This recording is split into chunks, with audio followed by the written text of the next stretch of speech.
Akala ko ba mamatay ka na? Ano yung tinext mo, ma? Alam mo ba sa pagmamadali namin puntahan ka, pwede kami maaksidente?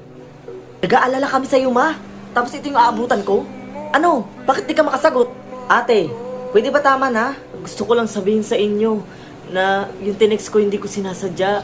Ni hindi ko nga maalala eh. Huwag mo sabihin sa aming nag-uulyanin ka na. Ano? Joke ba to? Nak, nakikiusap ako sa'yo. Pakinggan mo muna ako, anak. Bakit, ama? Bibilugin mo na naman yung ulo namin? Ano na naman yung sasabihin mo ngayon?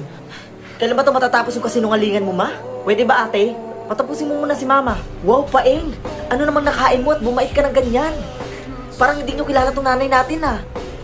Ginagawa niya lang yan para magpapansin. Baka ginawa niya lang yun kasi gusto niya tayong makasama. Gusto niya.